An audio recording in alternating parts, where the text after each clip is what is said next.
तो जो अंतर्यामी का स्वरूप जीवात्मा के साथ रहता है, उस जीवात्मा के साथ रहने वाला तत्व जो अंतर्यामी है वो ब्रह्म रूप होता है, या जीव ही अंतर्यामी रूप होता है, या अंतर्यामी और जीव में कोई भेद होता है। इन सभी विषयों की चर्चा अब तक के सूत्र में हमने देखी, जहाँ श्री महाप्रभु जी ने ये स्पष्टता की कि ब्रह्म और जीव अलग होते हैं, और ब्रह्म का जो अंश है उसी को हम अंतर्यामी रूप से जानते हैं, जो ब्रह्म के रूप में हमारे अंदर रहता है। और वो जो ब्रह्म है उसी के अंदर ये कार्य होता है, जो उन गुणों की साम्यता को बताते हुए कही गई कि जिन गुणों का वर्णन उस तत्व के लिए किया गया है वो गुण जीवात्मा के गुण नहीं हो सकते हैं, वो ऐसे गुण हैं जो केवल ब्रह्म के गुण हैं, और ब्रह्म के गुण होने के कारण ही हमें यहाँ उस अंतर्यामी को ब्रह्मात्मक समझना चाहिए, जीव रूप नहीं समझना चाहिए। अब जो आगे का सूत्र आ रहा है वहां फिर से ब्रह्म विद्या और सांख्य स्मृति इन दोनों के प्रामाण्य को लेकर जो है वो यहाँ चर्चा हो रही है।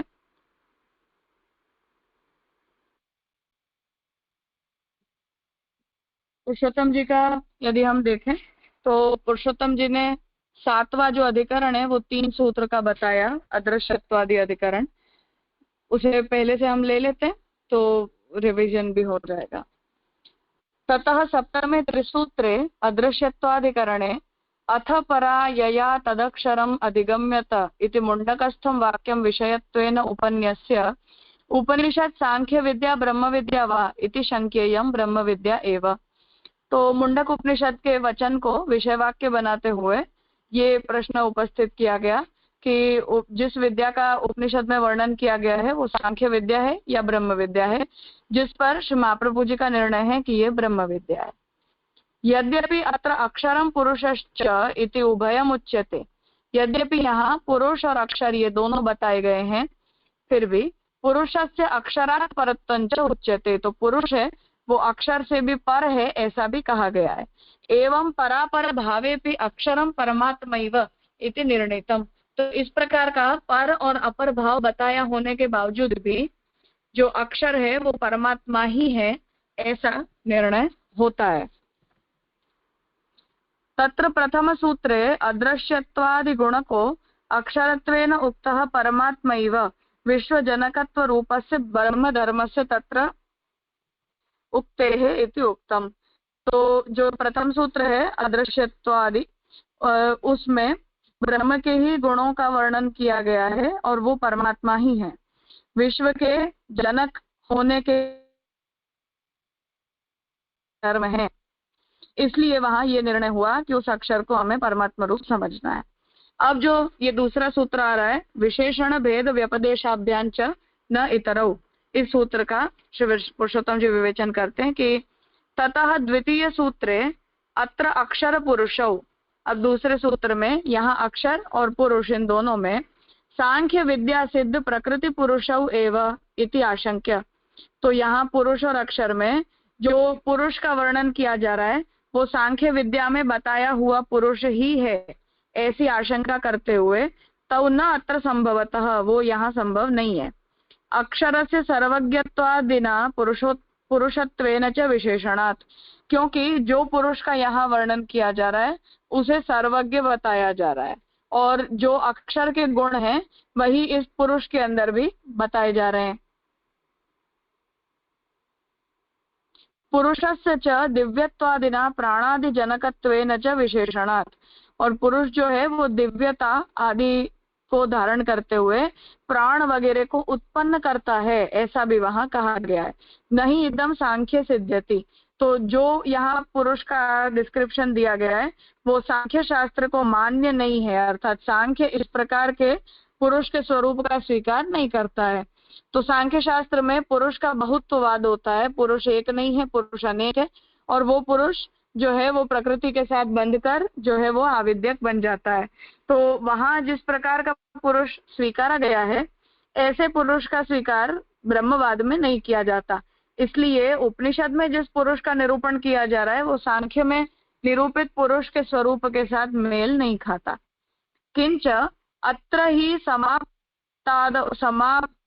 समाप्तावादौ मध्ये च ब्रह्म विद्या इति विद्या विशेषणम उक्तम। तो यहाँ ही शुरुआत में और अंत में और बीच में भी जो है वो ब्रह्म विद्या का ही निरूपण किया गया है। तस्मादपि न अत्र सांख्य सिद्धौ प्रकृति पुरुषौ इति उक्तम। इसलिए ब्रह्म विद्या का ही निरूपण होने के कारण यहाँ जो है वो हम सांख्य विद्या का निरूपण हो रहा है ऐसा हम नहीं कह सकते। ये बात यहाँ कही।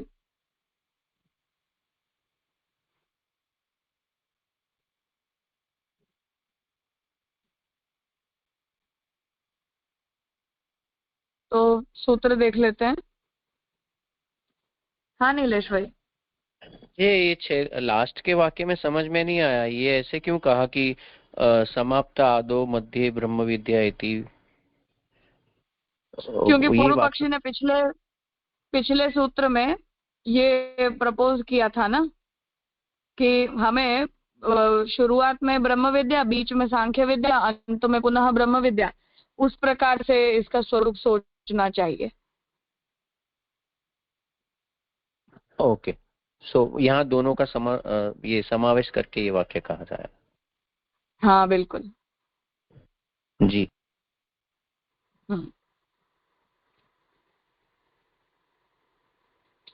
धराशाह कामर वर्मा, मुझे लगता है शायद आप लोग सुबोधनी में अटेंड करते हैं।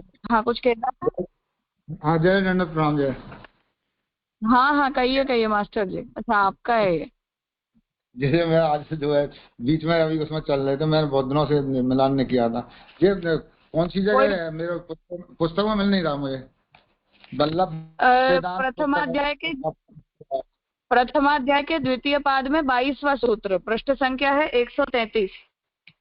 133 वो जो पुस्तक वल्लभ वेदांत की आपके यहाँ से आई है। हाँ 133 ये पृष्ठ आ गया। और इसमें विशेषण भेद व्यपदेशाभ्याञ्च न इतरौ, ये वाला सूत्र है।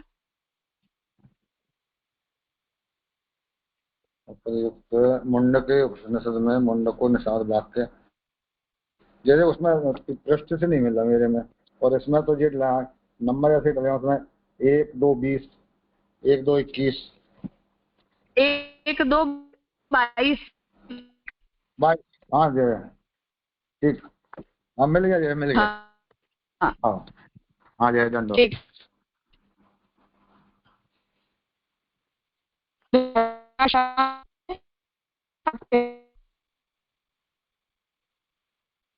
ये आवाज ब्रेक हो रही है आपकी। हाँ 1 मिनट।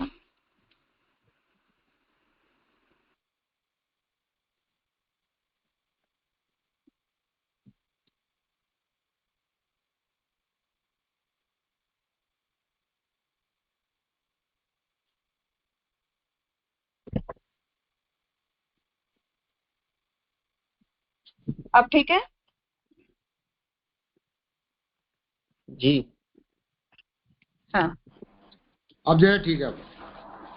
हाँ धराशाह कुछ कहना था आपको?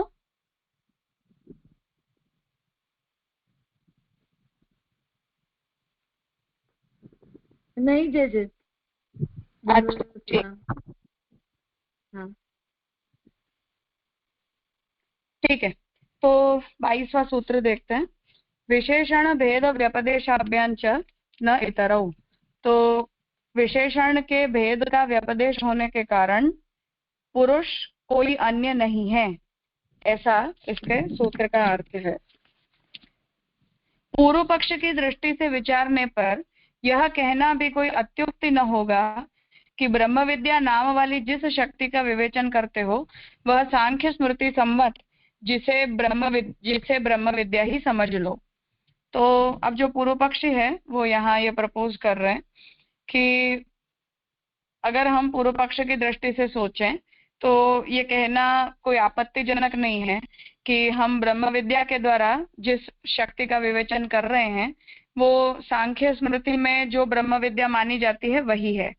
अर्थात सांख्य में निरूपित जो प्रकार है उसी प्रकार को यहाँ भी कहा जा रहा है। ब्रह्म के मूर्त और अमूर्त दो रूप ज्ञेय हैं इत्यादि में विकार ही ब्रह्म पद का वाचक है। इससे निश्चित होता है कि प्रकृति पुरुष ही उक्त प्रकरण के विवेच्य तत्व हैं। तो विकारो नामधेयम मृत्तिकेत्येव सत्यम, ये जो वचन है उसी के आधार पर यहाँ ये पक्ष रख रहे हैं कि ब्रह्म के मूर्त और अमूर्त ये दो प्रकार के स्वरूप होते हैं। तो वहां से ये बात समझ में आती है कि जो विकार है उसी को हम ब्रह्म शब्द से जानते हैं। इसलिए जो मूर्त है वो प्रकृति है और जो अमूर्त है वो पुरुष है, ऐसा ही इसका अर्थ समझ सकते हैं। इस मत का परिहार करते हुए उक्त सूत्र प्रस्तुत करते हैं। तो ये जो पूर्व पक्ष आया उसका निराकरण करते हुए यहाँ उत्तर दे रहे हैं। कहते हैं कि उक्त प्रकरण में ब्रह्म और उसकी पराविद्या के अतिरिक्त कोई और दूसरा नहीं हो सकता, क्योंकि उन दोनों के लिए जिन विशेषणों और लक्षणों का वर्णन किया गया है उनसे अन्यों का भेद है। तो अब यहाँ ये बात कह रहे हैं कि पूर्व पक्षी जब ये कह रहा है कि सांख्य में निरूपित प्रकृति पुरुष का जो स्वरूप है वही हम भी यहाँ ब्रह्म विद्या के द्वारा कहना चाह रहे हैं, तो इस पर ये उत्तर दे रहे हैं कि ये बात ठीक नहीं है, क्योंकि जो ब्रह्म है और उसकी जो पराविद्या है उसके अलावा यहाँ और कोई का निरूपण हो नहीं सकता, क्योंकि जिस प्रकार से श्रुति वचन में और अमूर्त इन दोनों ही तत्वों का निरूपण किया गया है वो निरूपण सांख्य स्मृति में निरूपित प्रकारों के अनुरूप नहीं है। अदृश्यता आदि गुण प्रकृति में संभव नहीं है, सभी वस्तुएं उसके ही विकार हैं। तो श्रुति ये कह रही है कि जिस तत्व के द्वारा ये सब कुछ उत्पन्न होता है जिसमें से सारे विकार बनते हैं, विकार शब्द का मतलब वहाँ खराबी नहीं है, पर विकार शब्द का मतलब है कि किसी पदार्थों के सम्मिश्रण से उत्पन्न होने वाला कार्य रूप। तो वहाँ जिसके द्वारा वो सभी कार्य रूप प्रकट होते हैं वहाँ अदृश्यता वगैरह गुणों का निरूपण किया है। तो प्रकृति अदृश्य नहीं होती है, इसलिए वो डिस्क्रिप्शन उसके साथ मैच नहीं करता। घट को देखकर मिट्टी नहीं दिखती ऐसा नहीं कह सकते। ब्रह्मवाद में सब कुछ होने का सामर्थ्य होने से ब्रह्म में विरोध का अभाव है। विकृत वस्तु कभी भी नित्य और सदा एक रूप वाली नहीं हो सकती है। तो ब्रह्मवाद में जो है वो ब्रह्म के अंदर हर कुछ बनने का सामर्थ्य माना गया है, इसलिए ब्रह्म के विषय में कोई प्रकार का विरोध हो नहीं सकता है। तो ब्रह्म मृत्तिका भी बनते हैं और ब्रह्म ही घट भी बनते हैं। और जो प्रकृति है उसके द्वारा विकृति उत्पन्न हो रही है ऐसा यदि कह रहे हैं तो विकृत वस्तु जो है वो नित्य नहीं हो सकती है और एक रूपता भी उसमें नहीं हो सकती है। वो तो अपने घटते क्रम में ज्यादा से ज्यादा विकृत होते जाती है। परंतु यहाँ जिस ब्रह्म की हम बात कर रहे हैं वो ब्रह्म के द्वारा उत्पन्न होने वाली जो भी विकृति है अर्थात जो जगत है, वो जगत जो है वो ब्रह्मात्मक है और ब्रह्मात्मक होने के कारण जगत के अंदर नित्यता आती है जो प्रकृति का कार्य होने पर संभव नहीं है। प्रकृति आदि सभी की विशेषताओं की तुलना करने पर ब्रह्मवादियों द्वारा प्रतिपादित ब्रह्म की विशेषताएं ही खरी उतरती है। तो जिन जिन विशेषणों का, यहाँ विशेषता शब्द का मतलब कि उपनिषद में जो डिस्क्रिप्शन आ रहा है तो उसमें आने वाला जो डिस्क्रिप्शन है उसे यदि हम देखते हैं तो ब्रह्मवादियों के द्वारा जो ब्रह्म का निरूपण किया गया है वही ब्रह्म का निरूपण वहां से हमें समझ में आता है। उसे ही समस्त जड़ चेतनात्मक जगत का सृष्टा कहा जा सकता है और वही जो ब्रह्म है वो जगत को उत्पन्न भी करते हैं। जो सर्वज्ञ सर्वविद हैं इत्यादि वाक्यों में जिन विशेषताओं का उल्लेख किया गया है वो सब प्रकृति में संभव नहीं है। तो उन्हें मेंशन कर रहे हैं कि उपनिषद में जो जो भी विशेषताएं बताई गई हैं, जितनी भी विशेषताएं उस तत्व के डिस्क्रिप्शन में, वो सारी विशेषताएं प्रकृति में हो नहीं सकती हैं, वो सब प्रकृति में संभव नहीं है। सांख्य मत सम्मत पुरुष में भी संभव नहीं है। तो सांख्य जिस प्रकार से पुरुष के स्वरूप का स्वीकार करता है तो ये सारे जो गुण श्रुति बता रही है वो गुण तो हमें वहां पुरुष में भी दिखाई नहीं देते, क्योंकि ब्रह्मवादियों और उनके पुरुष की विशेषताओं में बड़ा अंतर है। तो हम पुरुष का जो स्वरूप मानते हैं वो और सांख्य शास्त्र पुरुष का जो स्वरूप मानता है वो, उन दोनों में भेद है। उनके पुरुष से अधिक विशेषताएं तो ब्रह्मवादियों के अक्षर की ही है। तो वहां जो पुरुष माना गया है उसके करते तो हम अक्षर को ही ज्यादा उत्तम मानते हैं। येनाक्षरम पुरुषम वेद सत्यम इत्यादि में उस अक्षर की विशेषताएं वर्णित की गई है। ये विशेषताएं उसकी अपनी विलक्षण विशेषताएं हैं।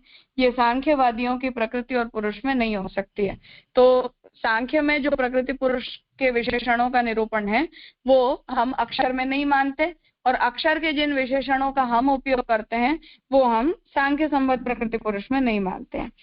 दिव्यता आदि गुण भी उस पुरुष में संभव नहीं है, अर्थात सांख्य निरूपित जो पुरुष है उसमें दिव्यता वगैरह के भी गुण नहीं हो सकते, और न उनके मत में पुरुष में जीव और ब्रह्म के से भेद ही है।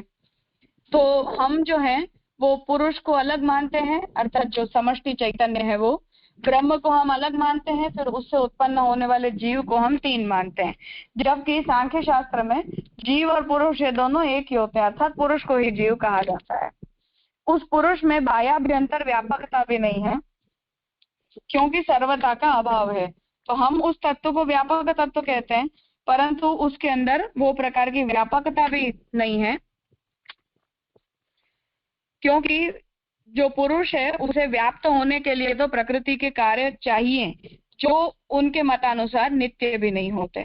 तो यदि वो नित्य नहीं है तो उस तत्व के अंदर कोई प्रकार की व्यापकता को शोकेस करने के लिए ऑब्जेक्ट ही नहीं है, पदार्थ ही अवेलेबल नहीं है सांख्य मत में, क्योंकि सर्वता का अभाव है। अर्थात प्रकृति ही सर्व बनती है, पुरुष तो सर्व बनता नहीं है, और प्रकृति के नष्ट हो जाने पर उसकी सर्वता भी खत्म हो जाती है, जिसके बाद पुरुष तो अकेला रह जाता है, और न उसके प्राण आदि की उत्पत्ति होती है। और प्राण वगैरह की भी जो उत्पत्ति है वो भी प्रकृति के द्वारा मानी गई है, जिसके साथ वस्तुतः पुरुष का तो केवल अध्यासग्रस्त संयोग होता है।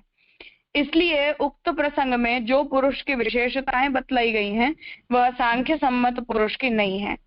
सांख्य और ब्रह्मवाद के पुरुष की विशेषताओं में भेद है।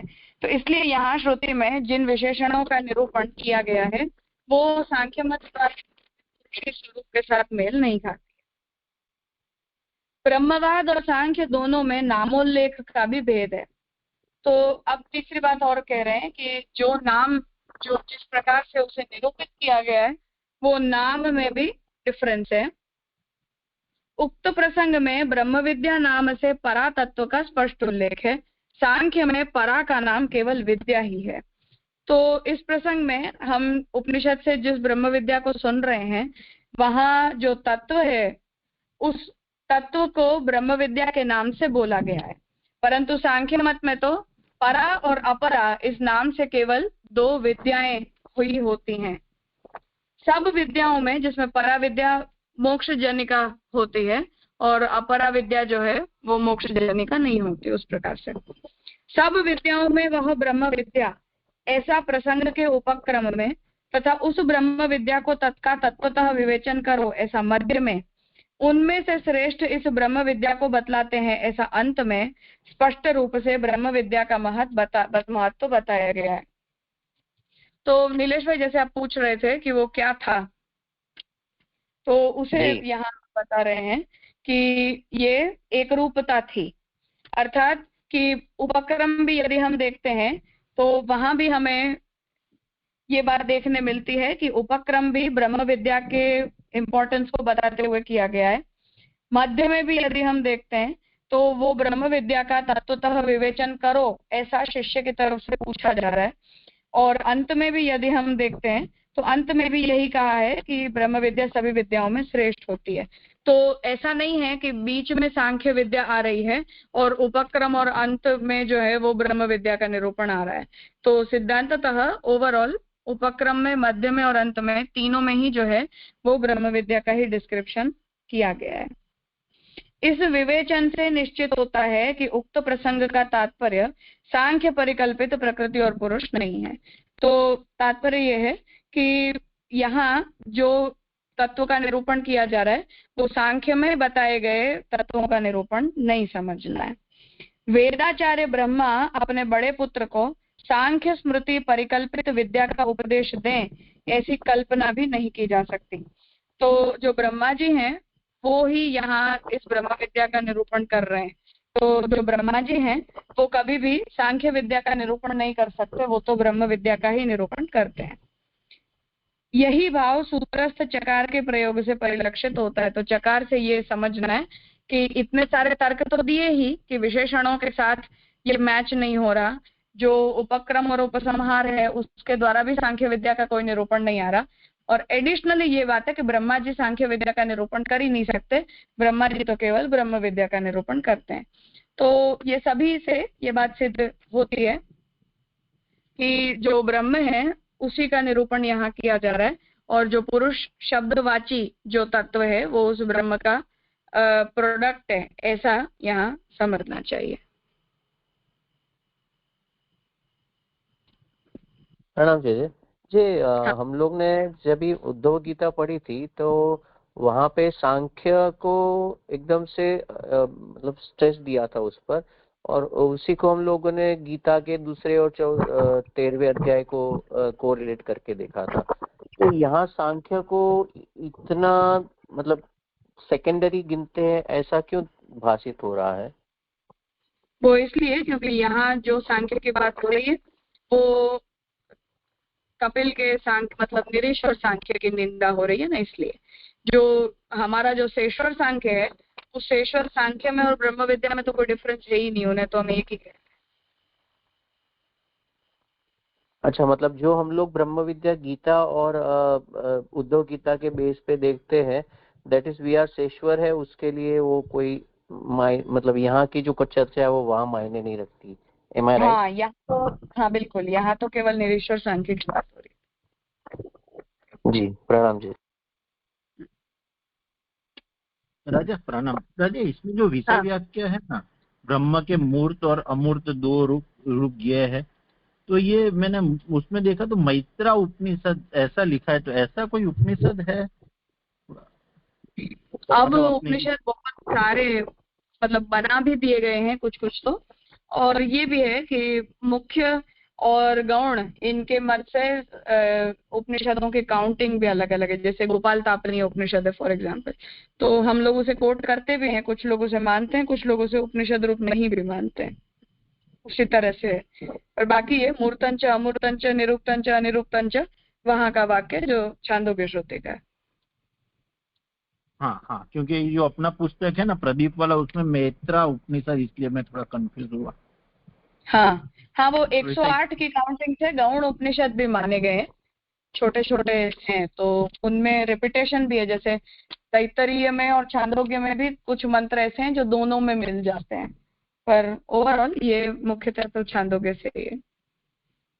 मूर्तंच अमूर्तंच निरुक्तंच अनिरुक्तंच निलयनंच अनिलयनंच, वहां से। हाँ हाँ राजा प्रणाम।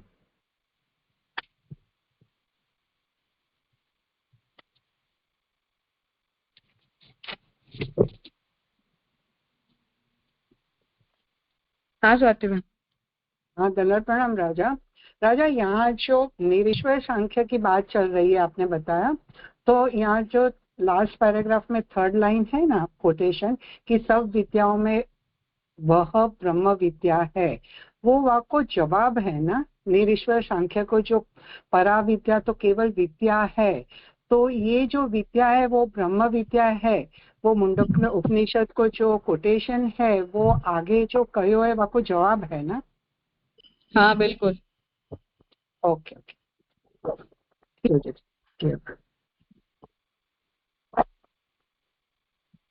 राजा एक प्रश्न ऐसा था कि अवतारवादावली में हमने देखा कि सांख्य मत है उनको हमारा ये पुरुष एक्सेप्टेबल नहीं हो, और यहाँ पूरा हमने ऐसा देखा कि हमको सांख्य का एक्सेप्टेबल नहीं, तो दोनों को एक दूसरे का एक्सेप्टेबल नहीं है, ऐसा हमको समझना। हाँ बिल्कुल, वो भी हमारा मतलब नहीं मानते, हम भी उनके पुरुष को नहीं मानते। अच्छा, तो वो भी हमारे जो पुरुष का जो फिलोसॉफी है उनको वो लोग नहीं एक्सेप्ट करते। हाँ बिल्कुल। हाँ हाँ हाँ।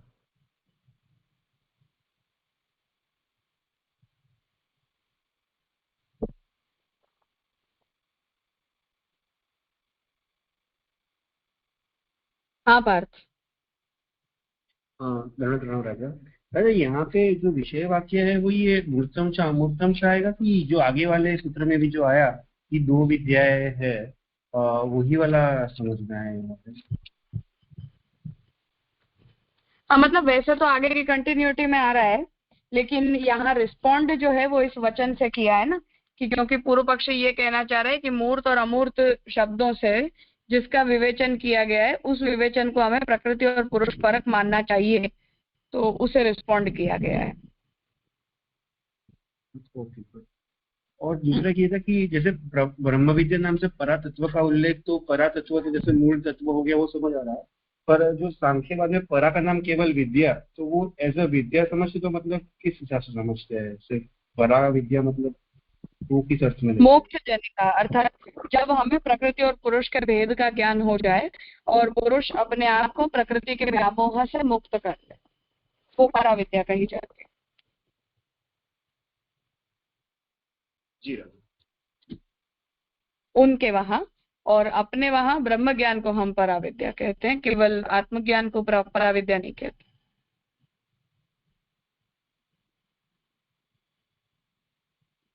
राजा, तो यहाँ ऐसे समझना कि 21st सूत्र में परा को अक्षर कहो और 22nd सूत्र में परा को पुरुष कहो, ऐसे दो डिफरेंस बताए ना?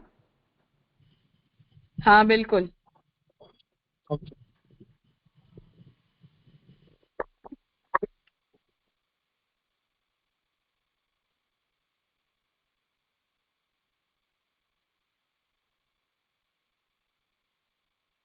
हाँ कहिए जगदीश जी। हाँ, दंडवत प्रणाम राजा। ये जो पूर्व पक्ष में विषय वाक्य के साथ जो वाक्य है ना कि मुहूर्तंच अमूर्तंच, माने द्वे ब्रह्मणि वेदितव्ये मुहूर्तंच अमूर्तंच इति अत्र विकारस्य एव ब्रह्मपदवाच्यत्वम्। तो ये नहीं समझ में आया कि मैंने इत्यादि में विकार ही ब्रह्मपद का वाचक है, ये पंक्ति स्पष्ट नहीं हुई।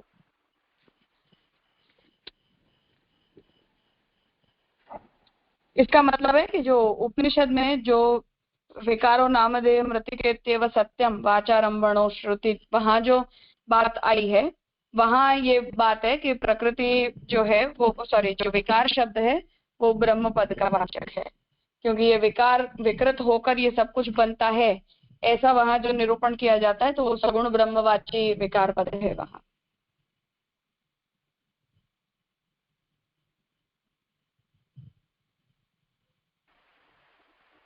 नहीं तो जे वहां जैसे पहले भी हमने एक सूत्र में आया था कि वो मतलब वहां तो वाणी का विकार है ये सब जो दिख रहा है, तो पर ये बात हम विकार पूर्व पक्षी बोल रहा है, तो पूर्व पक्षी अपना मत रख रहा है, हमारा विवेचन तो अलग है ना, हम तो उसे विकार विकार ही नहीं मानते। जो वाक्य आपने पढ़ा वो तो पूर्व पक्षी बोल रहे हैं, हम थोड़ी बोल रहे हैं।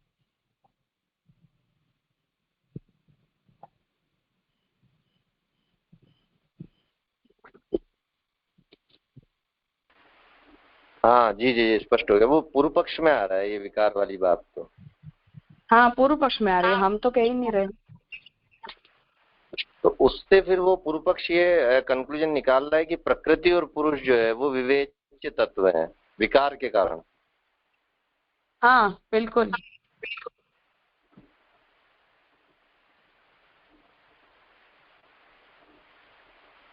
जी जी, ये अभी भी थोड़ा मेरे को डिफिकल्ट लग रहा है कि वो मतलब विकार के कारण प्रकृति पुरुष का कैसे विवेचन हुआ, मतलब पूर्व पक्ष में। वो इसलिए क्योंकि सांख्य विकृत परिणाम को मानता है, प्रकृति से विकृत परिणमित होकर प्रकृति जगत रूप बनती है, तो विकार का यदि निरूपण आ रहा है और विकृत परिणाम की बात आ रही है तो सांख्य मत अपना मत मान सकता है। दूसरे हम वहां विकार की परिभाषा अलग करते हैं, यह हमारा इंटरप्रिटेशन है, पर शब्दशः यदि कोई करना चाहे तो उस विकार को यदि हम विकृत परिणाम के अर्थ में लेते हैं तो सांख्य का ही मत बनेगा ना, वो हमारा नहीं बनेगा। हम तो क्योंकि अविकृत परिणामवादी हैं, तो हम विकार शब्द को हमें अलग प्रकार से परिभाषित करना होगा फिर।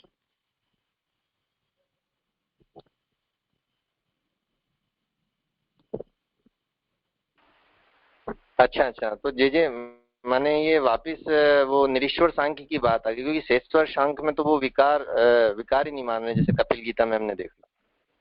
पहली बात मैंने अभी भी किसे जवाब में नीरज भाई को मैंने कहा, शेषवर सांख्य ये शब्द केवल हम निरीश्वर सांख्य को काटने के लिए यूज करते हैं।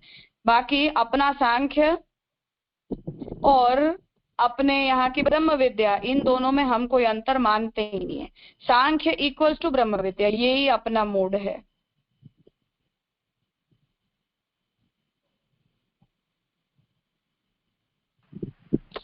जी जी जी, स्पष्ट हो गया, प्रणाम। हाँ,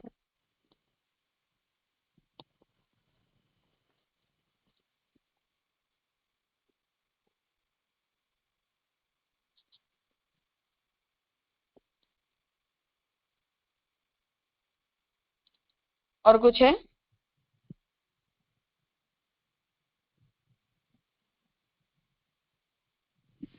ठीक है,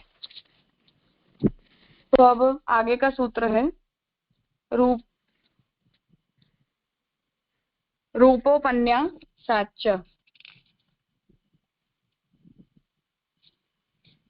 पुरुषोत्तम जी आज्ञा कर रहे हैं।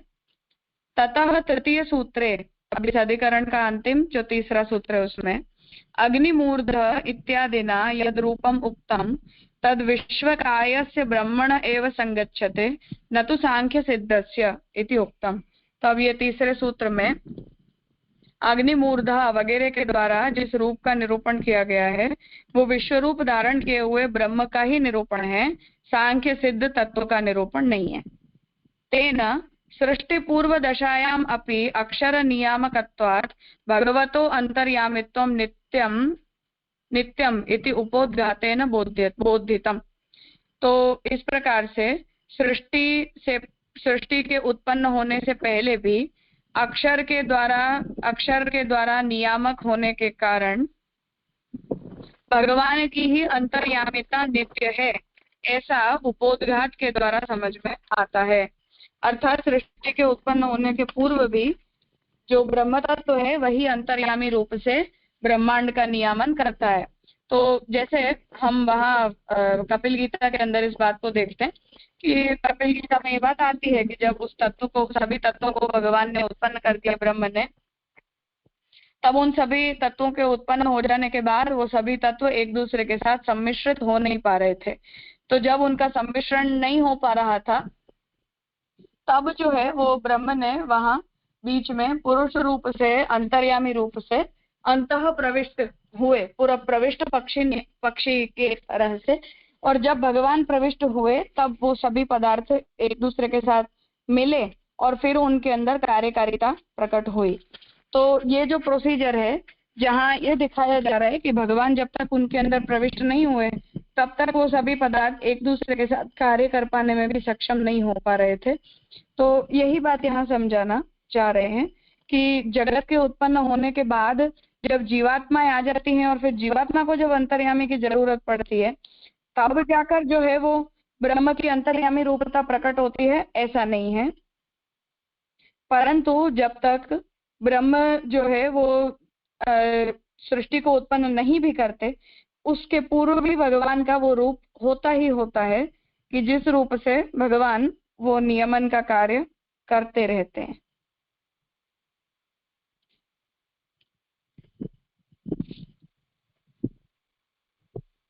रूपोपन्या साच्य। अग्निमूर्धा चक्षुषी इत्यादि में जिस रूप का वर्णन किया गया है वह प्रकृति पुरुष का नहीं हो सकता। तो उसी प्रकरण में आगे जाकर जो विवेचन आ रहा है उसके लिए कह रहे हैं कि वहां जिस रूप का निरूपण किया गया है वो जो रूप है वो प्रकृति पुरुष का रूप नहीं हो सकता है। ब्रह्मवाद में तो यह ब्रह्म के विश्वकाय के रूप से स्वीकृत है। तो उपनिषद के अंदर जो उस वचन के द्वारा जिस स्वरूप का निरूपण किया जा रहा था उस रूप को हम तो जो है वो ब्रह्म का जगत काया अर्थात विश्व के रूप में भगवान का प्रकट होना और संपूर्ण विश्व के पदार्थों को अपने में धारण करना, उस स्वरूप के विवेचन के रूप में उस श्रुति का हम स्वीकार करते हैं। सूत्रकार इस बात को विशेष रूप से कहने के लिए ही रूपोपन्यासाच्य एक विशेष सूत्र प्रस्तुत कर रहे हैं। तो जो अन्य जो रूप है वो भी वही है, ऐसे इस सूत्र का उपनिषदकार ने प्रयोग किया है। सूत्रकार ने सूत्र में चकार का प्रयोग कर बतलाते हैं कि इस ब्रह्म के विश्वकाय के संबंध में सारे ही वेदांत वाक्य एक मत हैं। तो यहाँ ये बात समझ में आती है कि ब्रह्म जो है वो विश्व को अपनी काया अर्थात अपने शरीर के रूप में धारण करते हैं, और उसके संबंध में जितने ही वेदांत वाक्य हैं वो सभी वेदांत वाक्य एक मत हैं। इस पर श्रुतियों का पारस्परिक विरोध भी नहीं है। तो ब्रह्म जो है वो विश्व के सभी पदार्थों को अपनी काया में धारण कर लेते हैं, इस बारे में किसी को कोई शंका भी नहीं है। अक्षर शब्द से श्रुतियों में ब्रह्म तत्व का विवेचन नहीं किया गया है, अपितु इस ब्रह्म विद्या का ही विवेचन है। तो जो अक्षर शब्द है उसके द्वारा श्रुति का जो है वो किसी अन्य पदार्थ को का निरूपण करने में तात्पर्य नहीं है, परंतु श्रुति जो है वो ब्रह्म का ही निरूपण करना चाहती है। कुछ पूछना है? राजा, इसमें ये जो शब्द है ना लास्ट में, अक्षर शब्द से श्रुतियों में ब्रह्म तत्व का विवेचन नहीं किया गया, मतलब श्रुतियों में अक्षर शब्द यूज नहीं किया गया, ऐसा मीनिंग?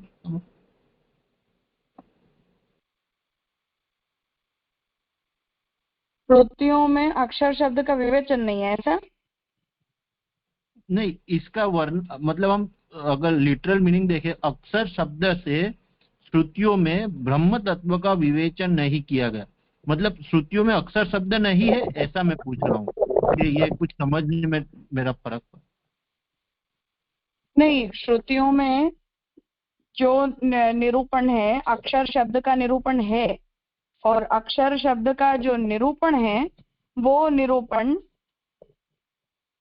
हमें ब्रह्म का ही निरूपण समझना चाहिए। तो अक्षरवाची ब्रह्म है, ऐसा कहना चाह रहे हैं।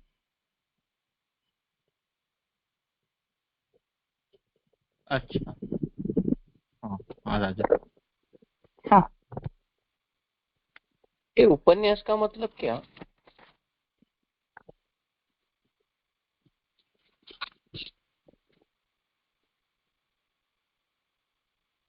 उपन्यास का मतलब कि उस रूप का उस प्रकार से डिस्क्रिप्शन दिया गया होने से। It is always as good as व्यपदेश भी यूज होता है वैसे ही, लाइक व्यपदेश में भी शायद आपने हाँ उसी तरह। जी।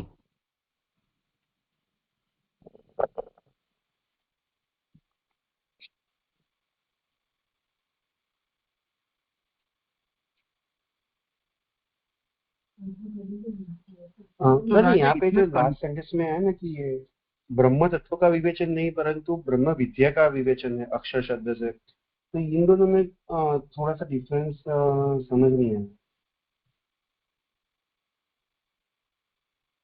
अर्थात तत्व को डिस्क्राइब करना और अपने अकॉर्डेंस में उस तत्व को डिस्क्राइब करना, इन दोनों में तो फर्क है ना। तो अक्षर शब्द का मतलब यह है कि जिसके द्वारा हम अपने आप को उस तत्व के साथ रिलेट करेंगे। तो जो अक्षर है उसकी की गई उपासना के द्वारा तो फिर हमें ब्रह्म की प्राप्ति होगी ना, ब्रह्म में जीवनिष्ठ होगा। तो उस दृष्टि से तत्व का वो डिस्क्रिप्शन नहीं है, परंतु तत्व को प्राप्त करने की प्रोसीजर का डिस्क्रिप्शन है वो। मतलब कि साधन के रूप में उसका वर्णन है, इस हिसाब से समझ सकते हैं। हाँ, कह सकते हैं।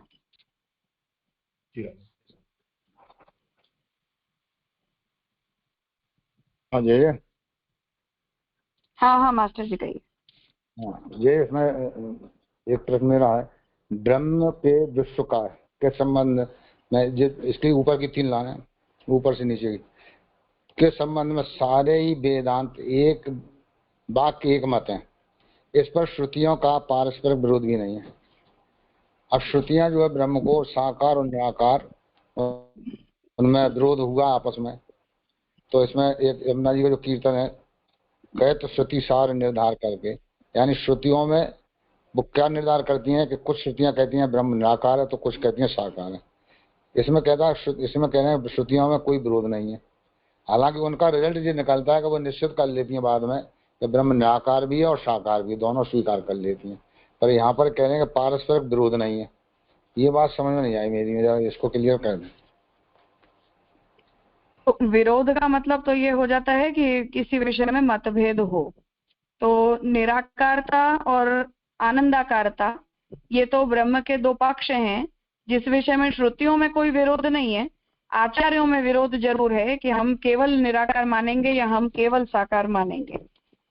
तो केवल दोनों में से कोई एक को हम चुनेंगे तो समस्या होगी, पर हम दोनों को मानकर चलते हैं कि ब्रह्म के दोनों ही स्वरूप होते हैं, तब तक कोई आपत्ति नहीं है।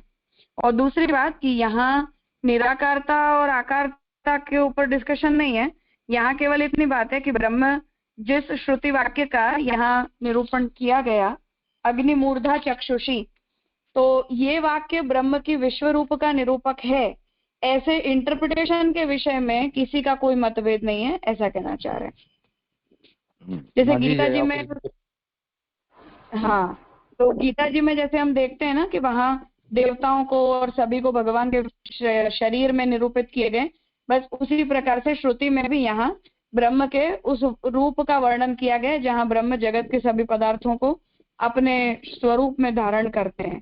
तो उसके लिए ये कह रहे हैं कि वहाँ इस विषय में और कोई मतभेद नहीं है। जी है।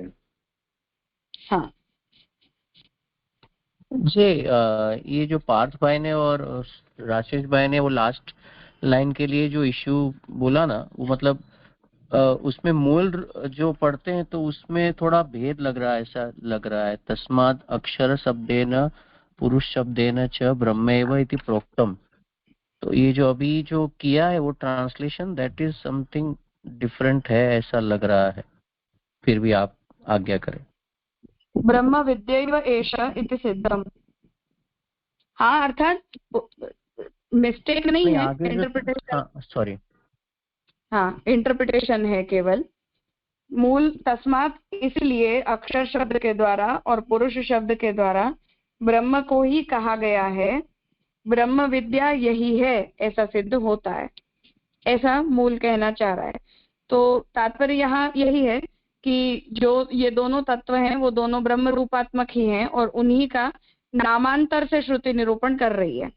जो दूसरी बात है वो इसमें ये है कि जहाँ अग्निमूर्धा चक्षुषी ये जो निरूपण आ रहा है वो क्योंकि ब्रह्म की काया में जगत का निरूपण किया जा रहा है, इसलिए ब्रह्म के स्वरूप के डिस्क्रिप्शन के से बढ़कर वो बात ऐसी है कि जिसमें हम अपने एक एक अंग के अंदर ब्रह्म के स्वरूप का ध्यान करते करते अपने आप को ब्रह्मात्मक बताएं, इसलिए उसे यहाँ अनुवादक ने ब्रह्म विद्या रूप बताया है, क्योंकि वो एप्लीकेशन के लिए वो बात कही गई है रादर देन डिस्क्रिप्शन। जी प्रणाम जी।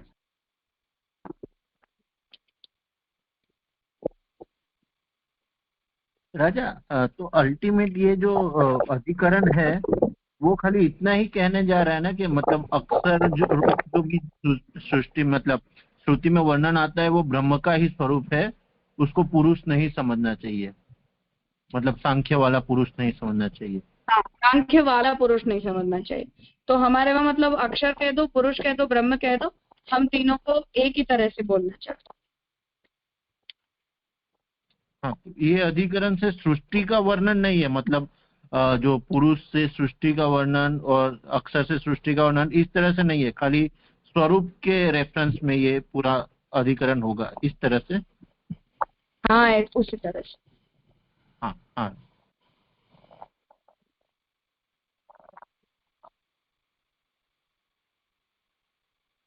और कुछ है? जी एक अलग मतलब प्रश्न ऐसा है कंपैरेटिवली, हाँ। कि पहले हमने देखा था कि पहले पाद में शब्दक में जो शब्द संदेह होता है उसका निराकरण 10 अधिकरण से किया, और अब तक हमने जो 7 अधिकरण लिए वो जितने वाक्य है मतलब लंबे कोई पैसेजेस हो गए ब्रह्म उपनिषद के, उसके जो इंटरप्रिटेशन अगर निकालते हैं तो वो जो गलत हम लोग निकाल देते हैं उसमें जो संदेह पैदा होता है उसका निराकरण करते हैं।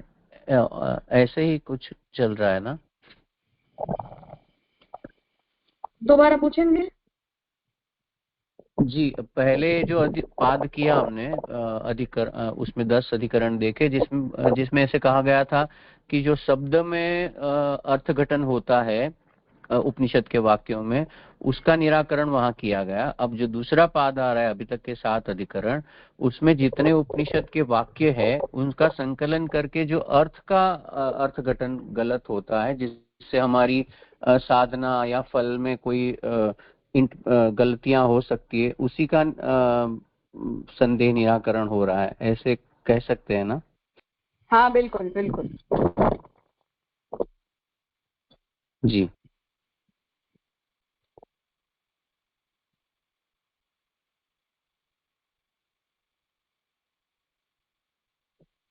कुछ है?